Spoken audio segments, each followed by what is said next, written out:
Abba, Yahweh, I just am so thankful that you called us here today to participate in once again being brought into your presence through your word.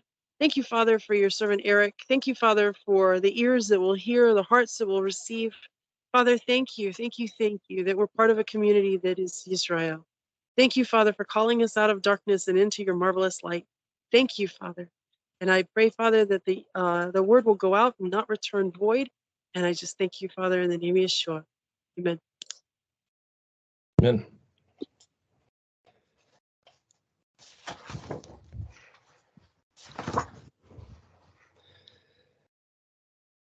Well, we're on here. So I want to say, first of all, thank you to Kurt for, this would be his last week doing this.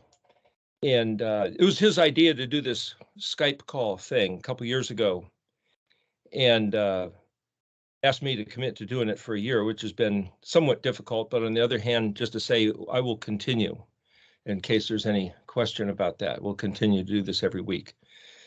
And I don't know how to do all the stuff Kurt does, but I appreciate his energy and attention and time, a lot of time and expense to facilitate this particular recording event. So thanks, Kurt. And Yahweh bless you in your future endeavors. So with that, we're going to continue with the study, the investigation of Ezekiel. We started with approximately chapter 16 and pushing into 38. I was just talking to someone this morning who was suggesting that perhaps the conflict in the Middle East that we see it right now is the fabled giant war with Gog and Magog. Well, that's talked about in the book of Revelation, but it's also talked about in Ezekiel 38. There's a lot of speculation as to what is the timeline? What is the sequencing? What's the chronology of eschatology, which would be the study of end times, eschatology. And I've discussed this before, but just to address it, because some people are new to this study, that a friend asked me years ago, hey, where do you think we are on the eschatological map? In other words, if from the overview of time and space, you could look at world history, well, nobody even knows where it starts. According to the Bible narrative, starting in what we call Genesis, hence the word genetics, generator, this is where you get things going, energized. It's in Hebrew, Bereshit, which can mean in the beginning, but there's way more to it than that, the first word, Bereshit. But the point is, for the reference of the account in Genesis chapter 1, and then the making or the creating or whatever you want to call it of Adam and Hua, Adam and Eve, in Genesis chapter 2, there's a guy named, I believe it was Usher, back in the middle, was it like 1600s or something? He went and put his attention to analyzing the generations, the numbers of years. And you think, well, it's pretty cut and dry. Adam lived, what was it, 930 years or something. And if you figure a year equal to a day in some prophetic calculations, like with Ezekiel, lay on your side for the northern tribes, 390 days, a day for a year. Okay, so what he did for a day was going to be appropriated as a prophetic curse for 1 year, 390 years. But then other people, if Adam was told the day you eat this fruit of the forbidden fruit on the tree, knowledge of good and evil, you'll die in that day. And it's like, what day? I'm not going to die that day. Is that what the serpent was saying? But if you consider 1,000 years to be a day, which it mentions, I think Peter talked about that in the New Testament, that, well, there's a model of a 7-day week. Why did he pick a 7-day week? He could have picked anything.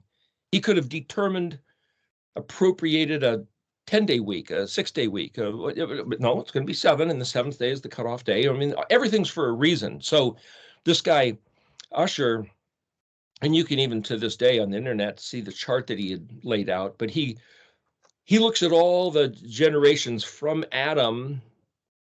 How old was he when he had Seth? And how old was Seth when he had his son? And how old was he when he had his son? And it's pretty well cut and dried, nuts and bolts, black and white. It's right there. I mean, how can you mistake that? But then I heard that there was a college class where the same assignment was given to the students, determine the chronology as laid out by the generations in the Bible. Every student came up with a different number, a different calculation. Why? Is there one correct answer and everybody else made a mistake? Why is it that it cannot be determined? I couldn't answer that question. There was I think it was Francis Schaeffer did the TV series and wrote the book, How Should We Then Live? He had a place called L'Abri, I believe it was in Switzerland. And it was a place that college students or whoever, people could come. It was like a hostel. People could come and hang out and discuss things. Just Bible study and talk together. And then he eventually had it made a bigger place. There was a recording studio and what have you. It might still be there. But the point is, I think it was him who said, it's rather foolish to think that there's only 6,000 years. It's perhaps 10,000. It's like, where did he come up with 10,000 if it reads like 6? If basically Usher said 6,000 years since Adam. And so if Francis Schaeffer or anybody else says, no, it's more like 10,000 or 15 or 60 million, it's like, wait a minute. Rather than argue about those details that for some reason nobody can agree on, at least there seems to be this overview perspective of a 6,000 year chronology from Adam. And if we just say, well, let's just take that at face value, just for the sake of progressing beyond that argument, then where are we now? Well, Michael Rood had a talk back in, it's called the Jonah Code, I believe, or before that, he was at a conference and some Masons were just leaving, and he was coming in to take over the speaking hall, and they had some flyers, and they had stated that it was a certain year, and this was called the Secret of Solomon's Laver, I believe, the talk he did, and the Jews had said it was a certain year, but then people say, well, there was about a 270-year error that they intentionally conducted to pull out these years so that it would look different than it really is. And so the question is, well, what year is this really? But Michael Rood had said, if you looked at the year that it was, and I think it was like maybe, I don't know, 1996 or whatever, 1998 or something, it was pretty close to 2000, might have even been the year 2000, but the year 2000, and then let's say, and then whatever year it was that they had on the Masonic calendar, whatever year the Jews had, were 3 different numbers. And the Jews' number is like 5,800 and something. And he noticed, Michael Rood had noticed that there's 3 different calculations of liquid measure. Like we could have gallons and liters. Those are 2. And then what would be the third? Some other classification of volume. There's a Hebrew word for that. I forget what it is. Ephahs would be a dry measure. But anyway, it's a similar sort of thing. But what he noticed, and this is astounding, was that the same number of units of measure in Solomon's Laver was the year, that number of the year, both in, you might say, the English and the Hebrew, and then this other calculation. And it's like, that's outrageous. That's outstanding to think. What? Who would notice something like that? Is that so? And if so, then the volume of measure of the liquid in Solomon's Laver calculated in 3 different units all corresponded to that year that Michael Rood was standing there about to, and that set up the whole talk. And like, well, that would be one way to calculate the calendar. Let's go with that, just because. Well, then where are we now? Well, interestingly enough, our year 2000 CE, Common Era, or AD, Anno Domini, that lines up with 6,000, pretty much exactly, as far as I know. Well, if it's been 6,000 years completed, then right now we're on the threshold of the 7th millennium. Is that true? Well, nobody knows. Like I say, it's an argument, it's a discussion, it's a investigation. And if that's true, then the guy who thinks we've been at this for 10,000 years on the face of the earth is wrong, and the people who say 15 or 60 million or whatever, they're wrong. But again, if it's simply a regard for the sake of bearing or getting your bearings straight or finding out, like, whoa, where are we? Nobody knows. Nobody can prove for certain because of the different considerations, but at least there's one consideration that says we're at the threshold of the 7th millennium. Well, if Elohim built the universe, the planet Earth, put man on it on day 6, what does that mean? Well, he said, okay, there's this one day that you're to rest and not labor. It's called his day. Well, if we could appropriate that to looking at human life, say there's 6,000 years that Adam struggles and labors, but that Yahuwah Elohim, the creator, the Kana, Shemayim Vayeretz, maker of heaven and earth, has retained the 7th millennium as his very own personal possession, personal agenda, like Israel is his personal possession, his treasured possession. And if he said, look, the 7th day, Yom HaShabbat, the day of the Sabbath, is my day, and I'm giving it, holding it as a gift, as a treasure for the people who listen to my voice.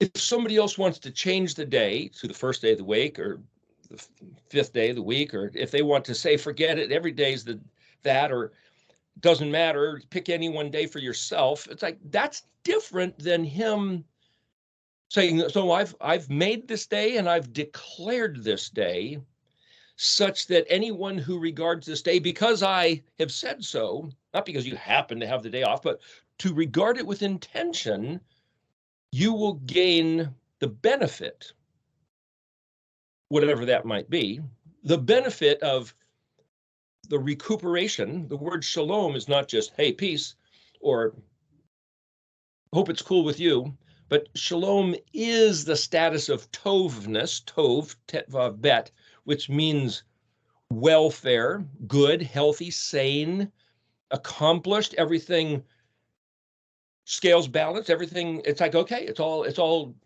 good, it's all even. It's like, yeah, but I didn't get my work done. As of for today, that doesn't matter. You can pick up the burden again of what you didn't accomplish last week for next week on 1st day of the week. But as far as today's concerned, everything's a wash. Everything's compensated for. That's the shalom. And if he promises that mind of shalom, and then the body of shalom, and then the financial or the however many different regards you want appropriate of shalom, then to keep the regard of his day and his moedim, as in Leviticus 23, moedi, there's no mem suffix, it's yod suffix, which makes it his personal. The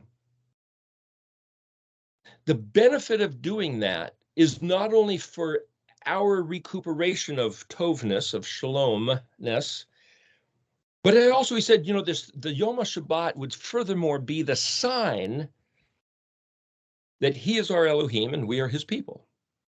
It's a sign, it's an indicator, it's proof, evidence. Ayin Dalet is a testimony, ed.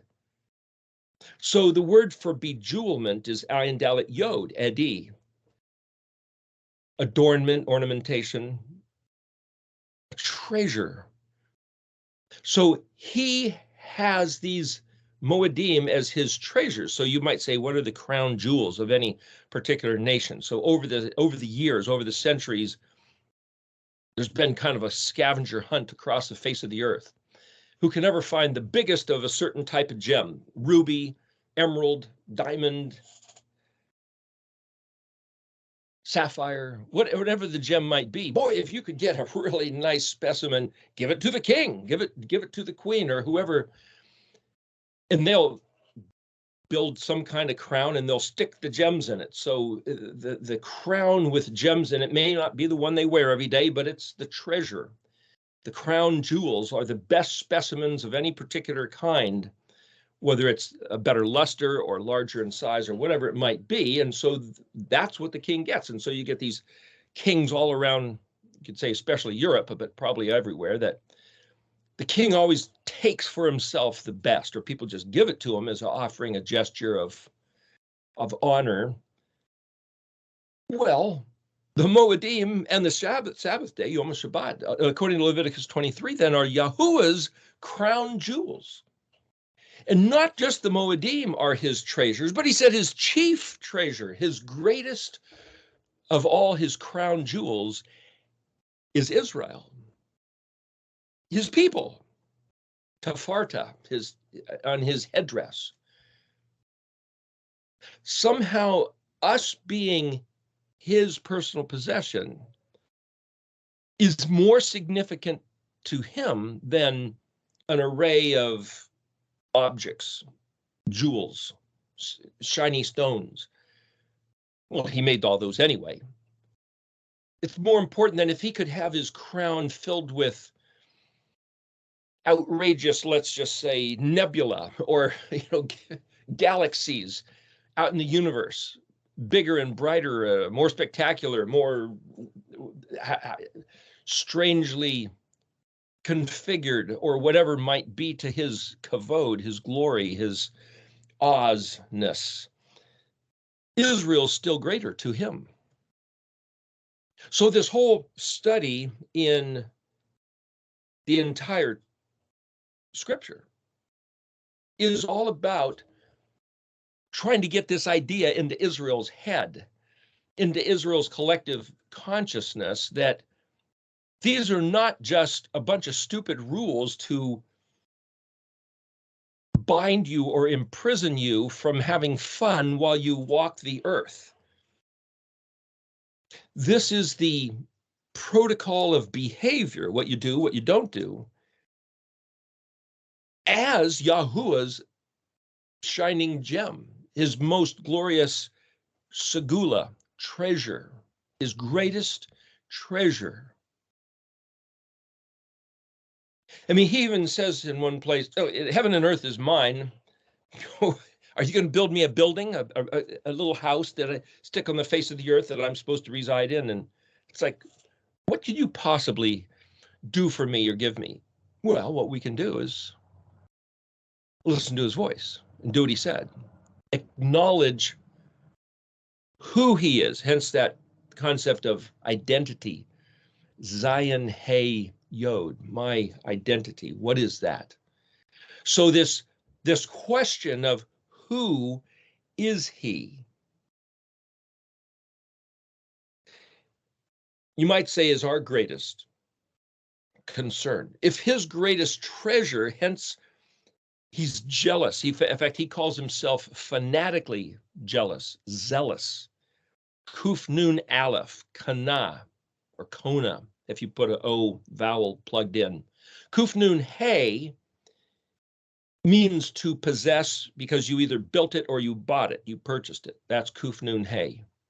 Kuf Nun Aleph is jealous, zealous, and fanatical. And he said he's fanatical. I can't remember exactly where the verse is found, but he says he's Kuf Nun Aleph over his stuff.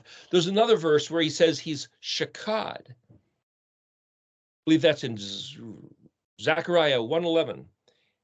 He says, what do you see, Zechariah or Jeremiah? And Jeremiah says, well, I see an almond blossom, an almond tree. And he says, very good.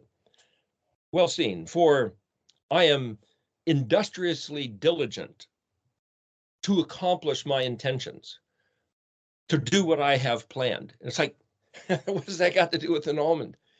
Well, a couple things, and you have to know how to read into this. Shin Kuf Dalet is not only the word almond, but it also means industrious and diligent. And it's called that because in the springtime, coming out of winter, the almond tree is the first bush to put out a sprout. I'm jumping on, I'm watching. So Ayin Resh means to be alert and diligent and awake and watchful, but so does Shin Kuf Dalet. And so look at the attitude of the almond tree. Everybody's subject to the dormancy of winter. Okay, frozen cold, you look almost like you're dead.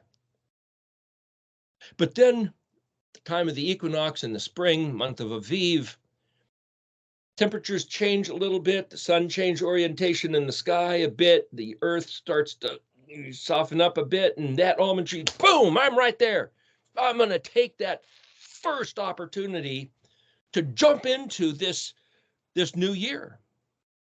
That attitude is pretty much a similar synonym with the word shemesh, which is the word sun, S-U-N, the orb in the sky.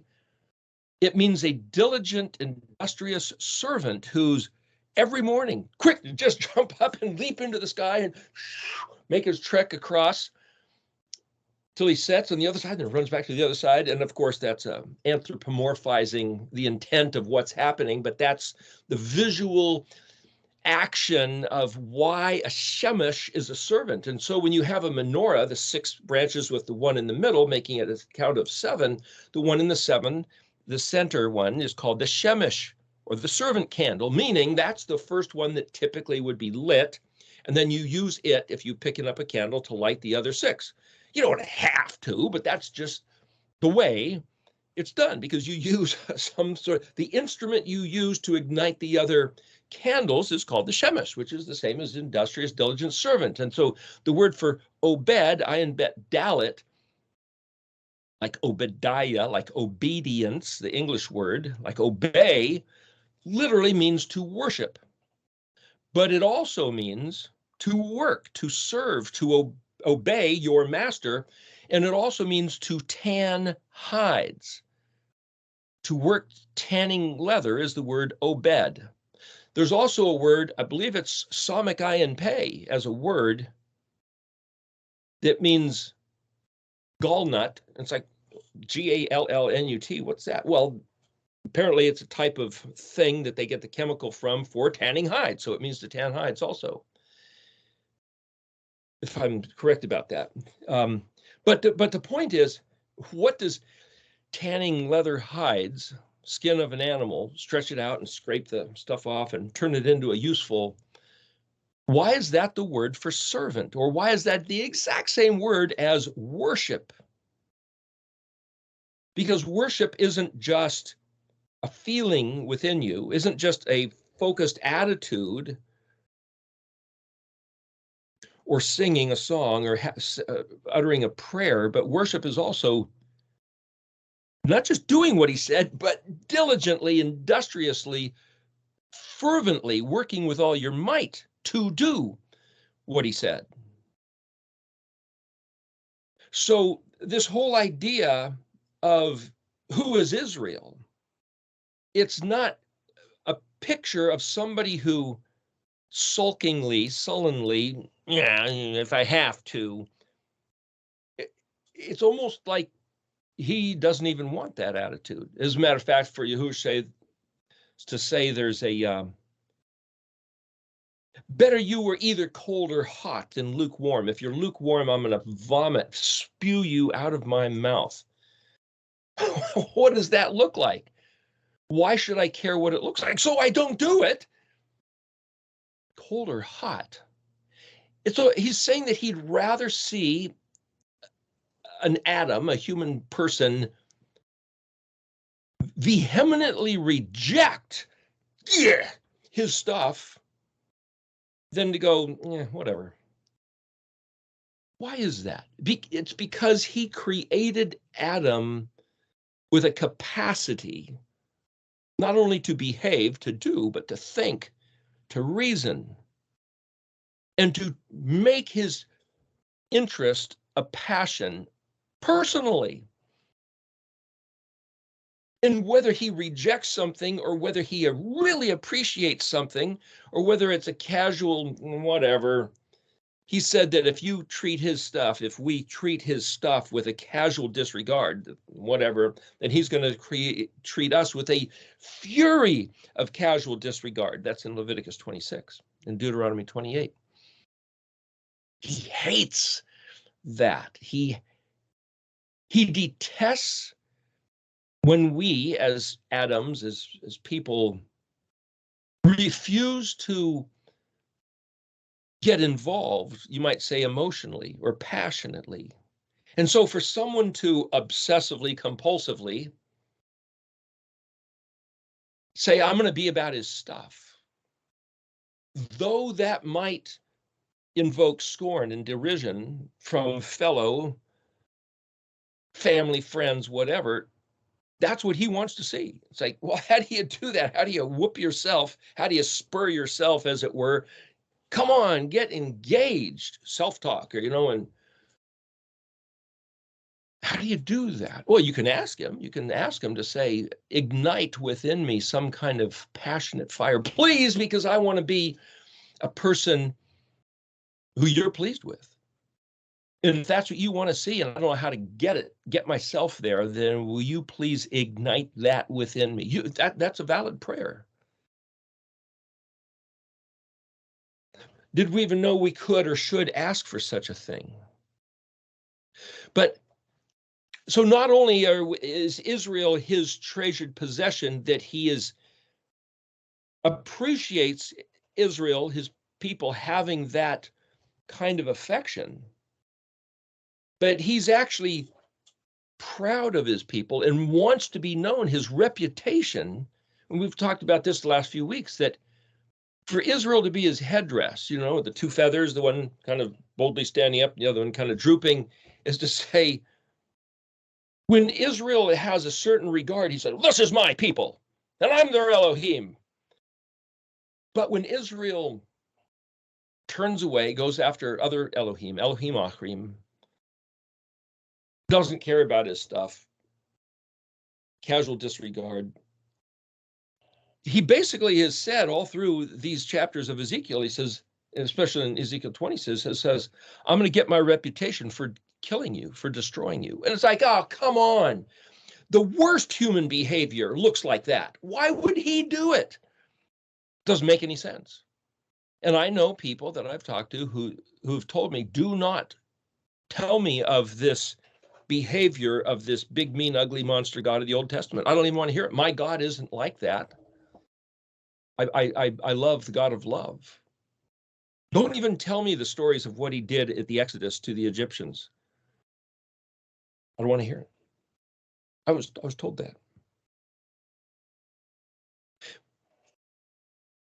If we read what he said he's going to do in all through the scripture, what he's going to do to his people for rejecting him, it actually looks even worse than what he did to the Egyptians. Worse. It's like, how do you cozy up to a porcupine when the quills are out? Gosh.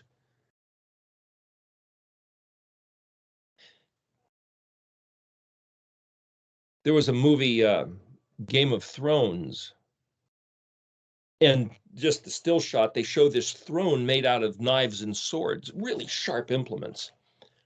Well, my dad had a stuffed, call it an easy chair, or like you might picture a lazy boy chair. Some people have a throne, which is a cushioned, whether it's just a person in a regular residence, or actually there's the king of some areas in, my brother was in Nigeria, and we might find we in America might have a tattered, call it a lazy boy chair. That's a brand name.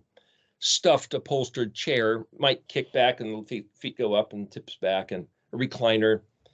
And if it gets kind of torn up and the cat's clawed on it, and okay, toss it out. You could get it reupholstered or just throw it away and get another one. Well, those things become the king's throne at these various places in Nigeria because nobody has those. And if somebody somehow finds one of these chairs, it's like, wow, what what a great thing. Comfortable. And it's like, but this picture of a throne made out of swords and knives, got to be careful even how you sit there. Well, that's kind of like a picture of Yahuwah's throne. And when he's known as Ish Malaka, that's a man of war. Why?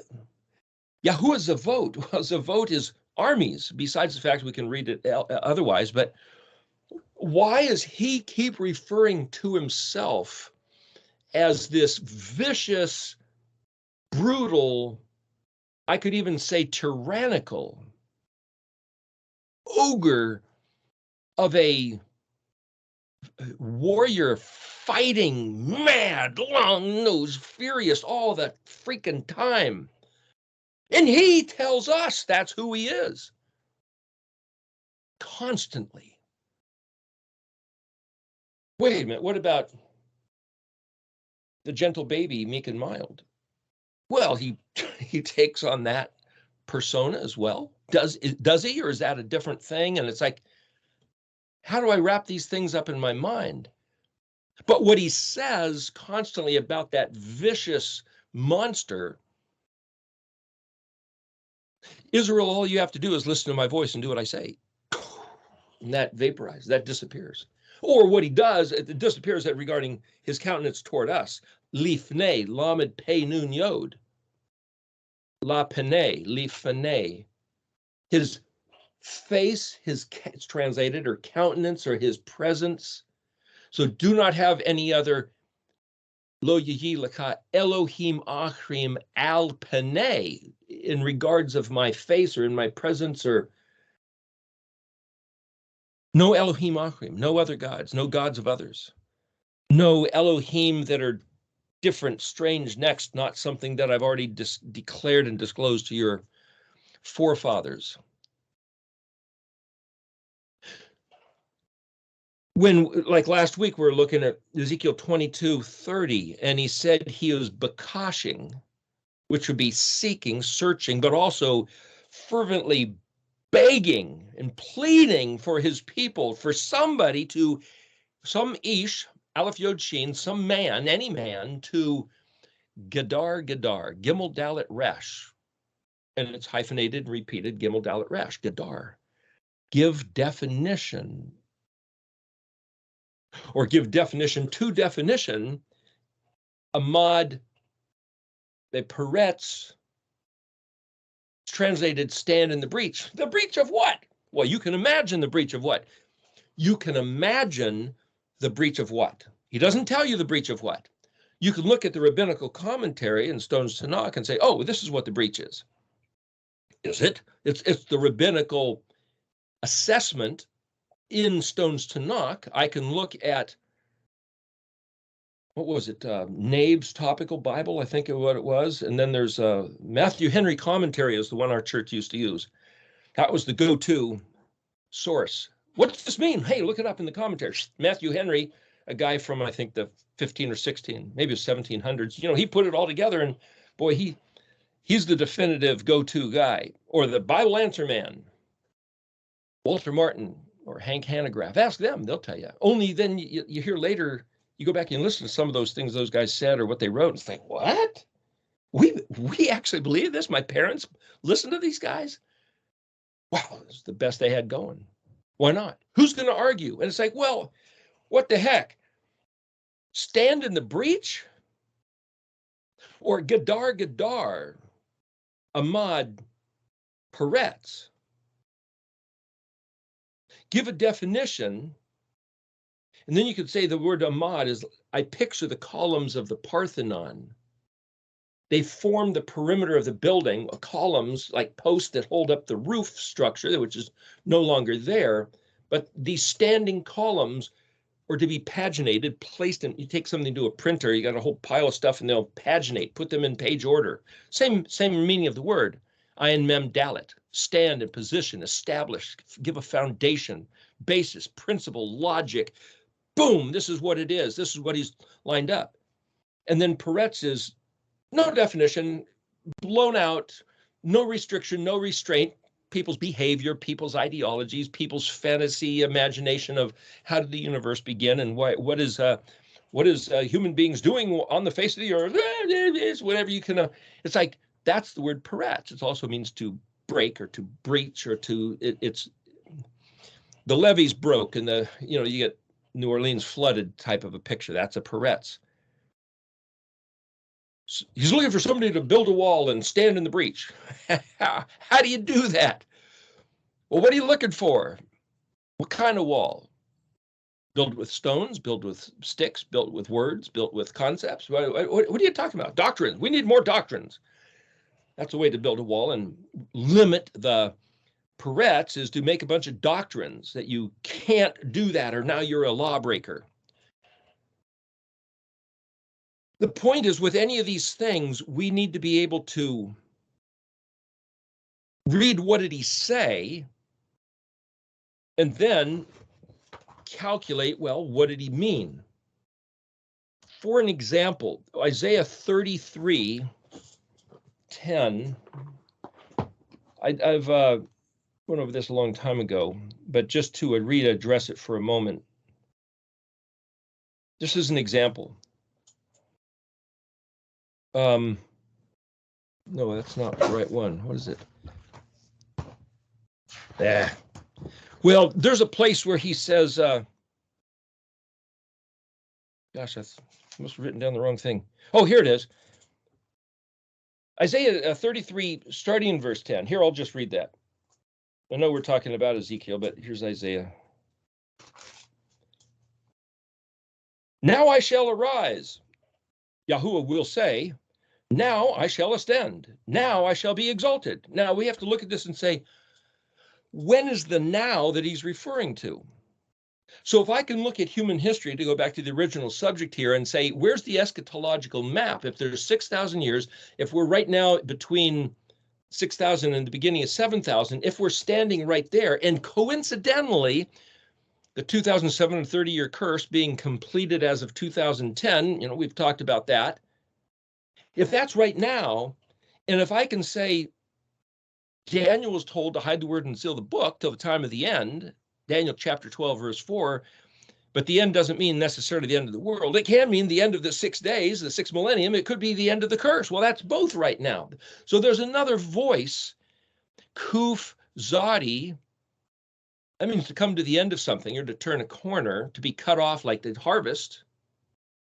So to harvest summer fruits, or to harvest summer grains, is take a sickle and cut off. That's the end of the growing season. That's when Sukkot is, the harvest celebration festival, you might say. But Yod Kuf Zadi, to put the prefix Yod in front of Kuf Zadi, it means awake, like the JW newsletter, awake, watchtower.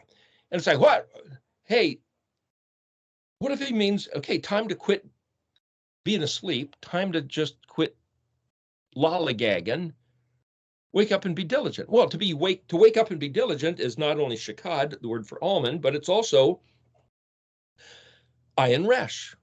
So for you to wake up and be diligent, it could be read as ayin resh kaf. Well, that's the word erek, as in eriktology. Or you could say ayin resh, I think it's yod kaf is the word that's translated, maybe it's ayin yod resh, is the word for city, or ayin yod resh kaf would be your city. Your city. City. Why would C-I-T-Y in English, why would that be the word to be awake and vigilant? Because in the city, everything's there's the hustle and bustle. Well, if we look here in Isaiah 33, and I say, well, when is he going to rise? Now, when is he going to ascend and be exalted? What are the circumstances or the conditions necessary for that to happen? Is it a matter of time? Or is it a matter of something happening in the heavens, on the face of the earth? I mean, who determines? What determines? You might say the bus schedule. It's like I've heard my whole life, the rapture bus should be here any minute, pick us up. It's like, hey, it's running late. It's not, I don't know what clock he's on, but it's like, it's supposed to be here in 1988. Should have been here in 1854. Supposed to be here 2000, 2012. What the heck? Must have got a flat tire. the rapture bus. It's like, well, it was supposed to be here last Yom Teruah or this Yom Teruah. It hasn't happened yet. But if he says, now I shall arise, it's like, why? If you read the previous verses in Isaiah 33, it's like, the land is mournful, forlorn. Lebanon is shamed and cut down. Sharon has become a desert. Sharon was the most beautiful garden land. Bashan and Carmel have been denuded. It's like everything turned to nothing. Barren desert of rocks and burned, and the Romans salted. Like if that land on the eastern shore of the Mediterranean Sea is the Israel that he promised. Some people think America is, some people think Africa is. That's a whole other conversation, but just acknowledging that. But if that land over there that is called to some Palestine used to be called the land of Canaan, Abraham came from Ur the Chaldees and went and sojourned there.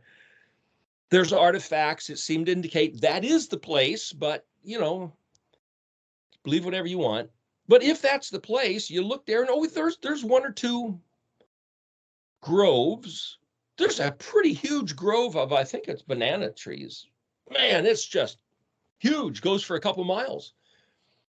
But that's about all it is. And then there's some vineyards that are thriving, but here and there, it's certainly not like the Garden of Eden. And we'll see in a couple of the verses that he said that land over there is going to return to be like the thriving, lush Garden of Eden, which it is not.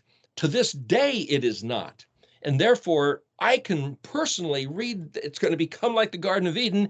It's not. So this isn't the end of the world. It can't be, because that land as a testimony, as a witness, is not returned to the status of the Garden of Eden yet.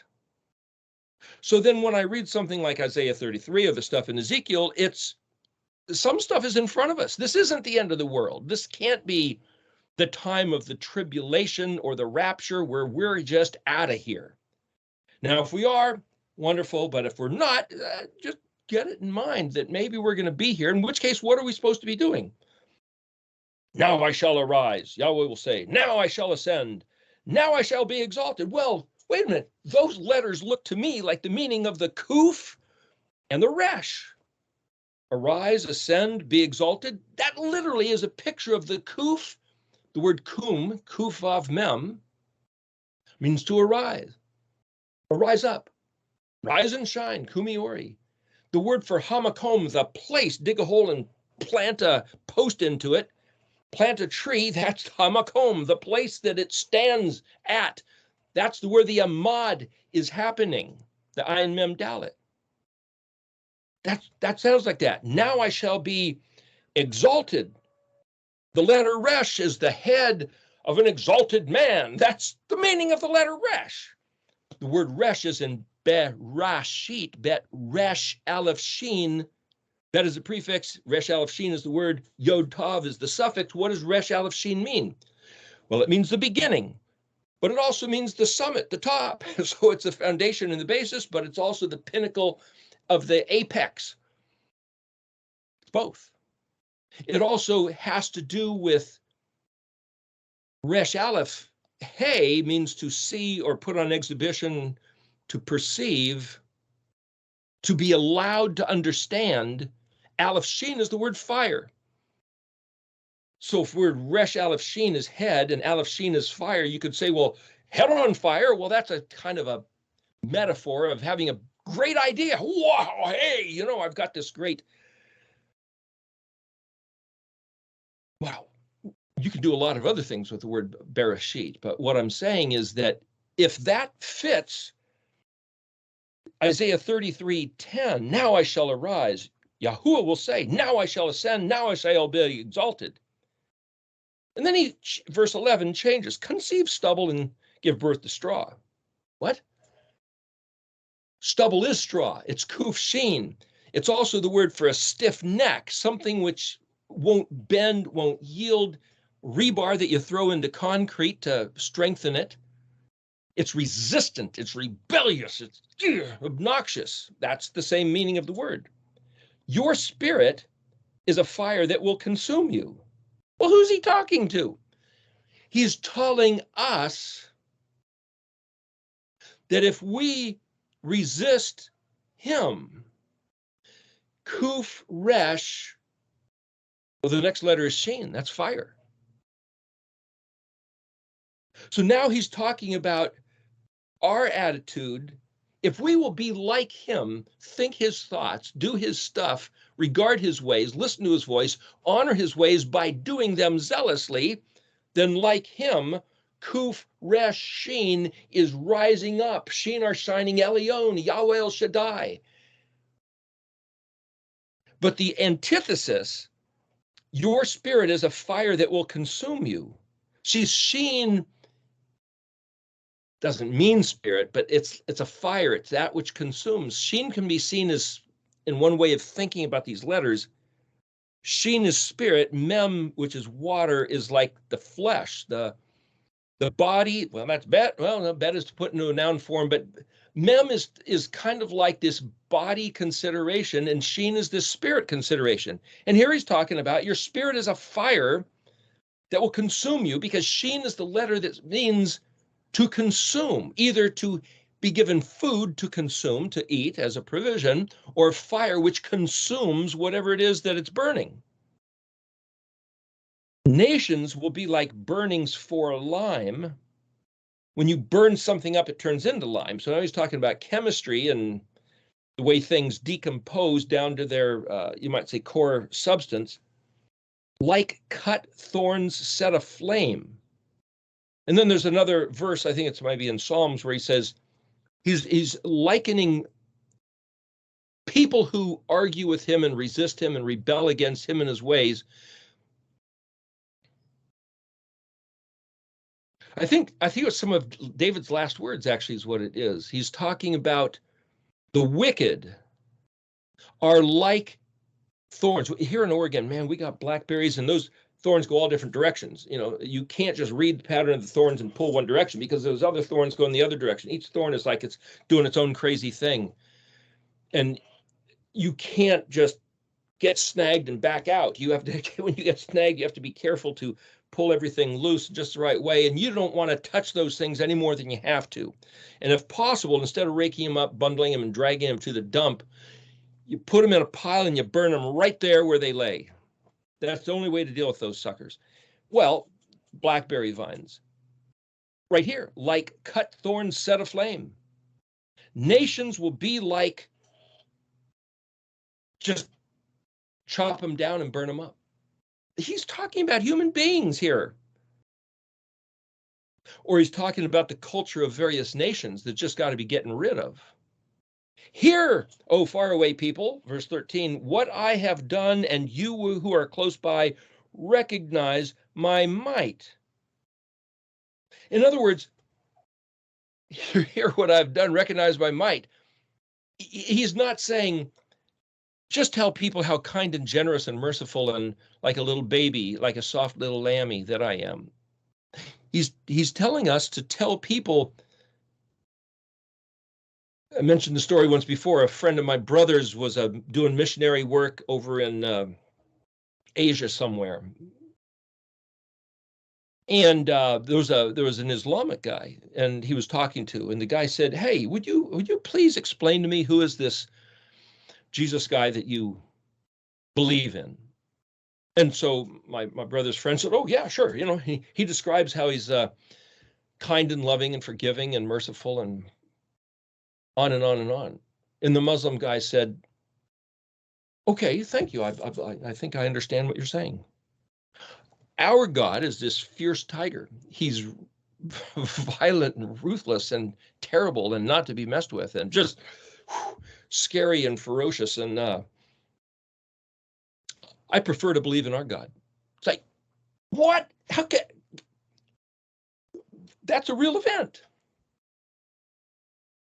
Who do you believe in? Well, here he's telling us, hear what I have done, and you who are close by.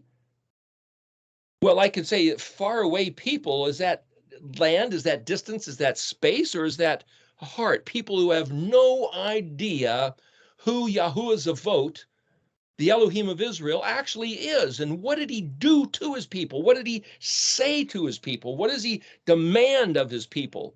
What does he require of his Obedim worshipers? If you say, oh, I want to be your people, what does that mean? It's kind of like saying in America, I want to be a Green Beret, or I want to be a Navy SEAL, or I want to be a fighter pilot. It's only the best of the best. It's only the most apt and able and intelligent and dedicated and persistent pursuant of the goal, the cream of the crop. Well, how do you do that? How do you become that? It's by your own inner drive. But he's saying people that don't have a clue, people that are close by, recognize my might. Gosh, what is that word for my might? And so one thing you can do if you want to learn is well, it says verse 13, and then the starts with verse 14, sinners. Well, so if you look at in Stone Snock, the way it's laid out, the first numbers are on the right-hand column, not even in the midst of the text. And so the only way I could do it is I said, well, if I look at verse 14, which is written Yod Dalet, and then I look at the colon, the two dots, that's where verse 14 starts. So then if I look to the right-hand side, that would be the last word of the previous verse, verse 13. So if I look to the right-hand side of the colon, the word is Gibar T, Gimel Bet Resh Tav Yod. Well, Gibor, we've talked about that word. That means hero, champion, mighty, man of valor. Knight, K-N-I-G-H-T. It's what you hope your policemen and firemen, those who come to your rescue, that's a Gabor. Someone remember there was a cartoon in the Sunday comics called Prince Valiant. Man, not really a cartoon, but it was called in the comic strips and went on for decades. Prince Valiant, what does that mean? He's always coming to somebody's rescue, fighting some kind of adversary and prevailing. That's Gabor. And he said, recognize. Well, the word, it says, recognize my might. It says, so you have to back up. It says, Shem, Shin, go back to the beginning of that verse, just for what it's worth. Shin Mem Ayin Vav. Shema is at here. And then it says, Resh Het Vav Kuf Yod Mem. Well, the Yod Mem is the plural, and so the plural, so it says Rachok.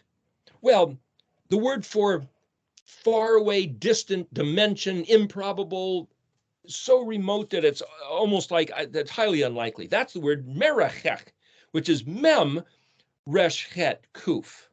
But here it's resh het vav kuf. So resh het kuf, and it's talking about far away, but it's not just the distance of land. It can also mean ideologically, or those who, I can't believe that.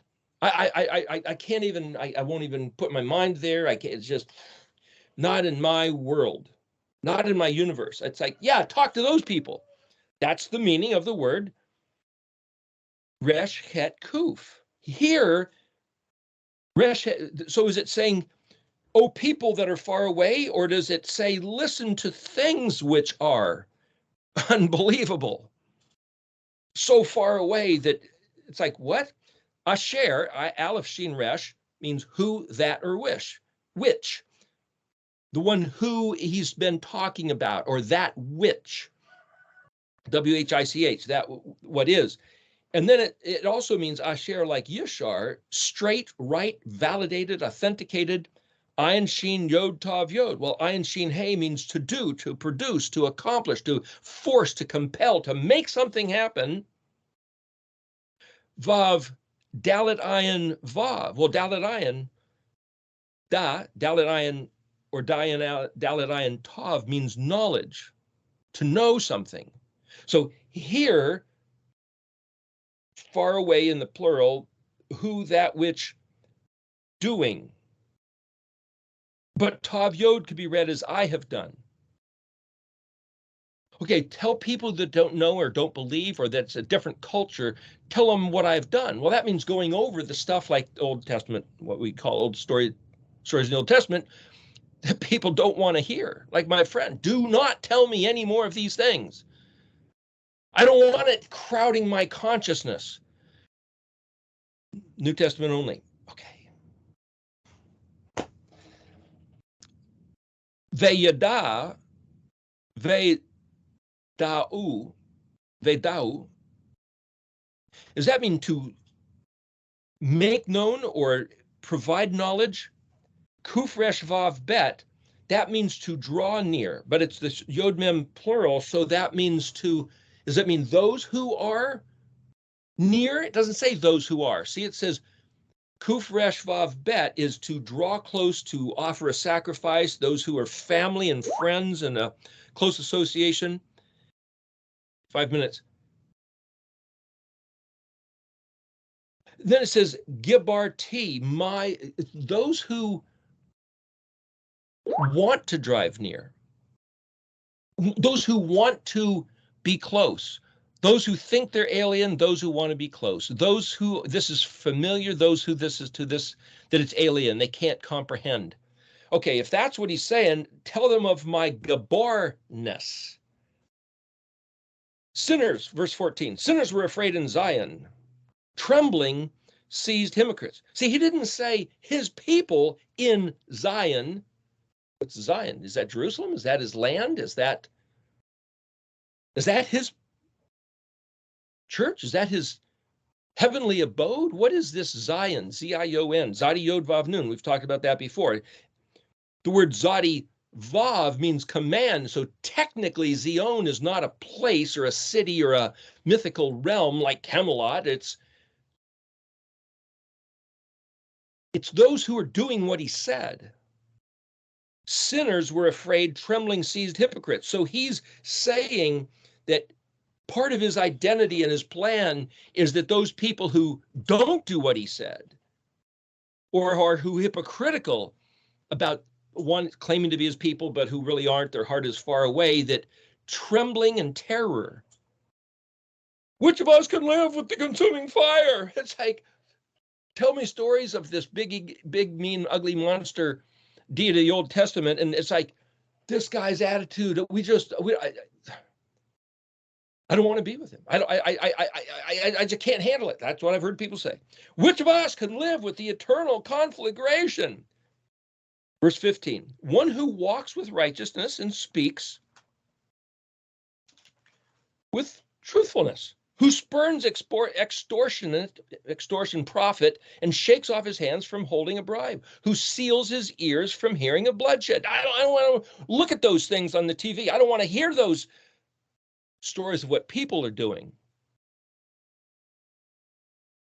And shuts his eyes from seeing evil. I know some people who, I won't go see those butcher movies. I don't want to go see the Halloween movies. And I don't even want to look at them. I just don't want them crowding my consciousness. There's times when you're a kid, maybe you looked at some of that stuff, but it never sat well with me, and I just don't want to do it. Well, that's what it's talking about. Don't even talk to me about certain conversations. He shall dwell in heights. In rocky fortresses is his stronghold. His bread will be granted, his water assured. So here Elohim is saying that for his people who have a heart and mind for his gaborness, his grandeur, his identity and truth, don't want to look at this other stuff, don't want to even hear about the Elohim, Akrim. I'm promising you a refuge, and even if there's a famine and a drought, you will have food and water. Wow. How? I'm not going to tell you how. A spring will appear, like the ravens, brought into Elijah and brought him pieces of bread that they robbed from somebody else, somewhere else. Maybe, whatever. Manna appearing. What? Maybe, whatever. Water pouring out of a rock in the middle of the desert. Maybe, whatever.